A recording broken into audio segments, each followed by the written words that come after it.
আসসালামু আলাইকুম।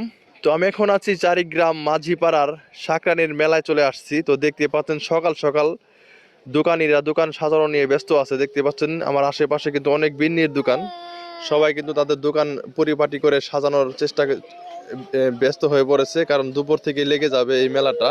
দেখতে পাচ্ছেন আমার চারপাশে শুধু বিন্নির দোকান আর বিন্নির দোকান।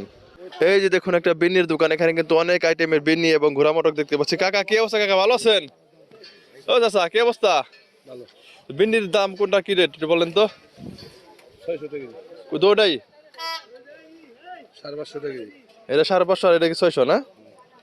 তো বন্ধুরা দেখতে পারলেন কি সুন্দর বিন্নি, একটাও চাল নাই। আর এই পাশে রয়েছে এই যে এই ঘোড়া মটক, কদমা আর অনেক কিছু রয়েছে, এই যে মিঠাই।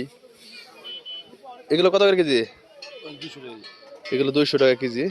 আমাদের চারিগ্রামের এই সাকরানি মেলায় দেখতে পাচ্ছ অসংখ্য বিন্নির দোকান, বিভিন্ন দামের বিন্নির দোকান। কম দাম বেশি দাম সব দামেরই কিন্তু বিন্নির এখানে রয়েছে, দেখতে পাচ্ছেন। চলুন আরেকটা দোকানে গিয়ে আপনাদেরকে দেখায় বিন্নি। এই যে চাচার এখানে চলে আসছে, যে কি কাকা এটা কি বিন্নি? এটা এগুলো ফুল বিল ফুল বিন্নি না? এটা কত করে? 650 টাকা কেজি। 650 টাকা। তো বন্ধুরা দেখতে পারলেন কি সুন্দর ফুল বিন্নি, 650 টাকা কেজি। আর এই যে ঘোড়া মটর এগুলো 200 200 না কম? 200 200 টাকায় বলতে সব জায়গায় কিন্তু একই রেট, 200 টাকা কেজি এগুলো। হ্যাঁ লাগছে বেচা কেনা লাগছে, দেখছেন প্যাকেট প্যাকেট ভরে ফেলাই দিছে। এই যে কত বেচা কেনা হচ্ছে, কাস্টমারও বেশ জমে গেছে এখানে। সকালবেলা তো এই জন্য মেলা একটু মানুষজন কম। তো দুপুর হলে কিন্তু যত সময় বের হবে আর মনে করেন যে মানুষদের ভিড়ে ভিড়ে যাবে এই মেলা।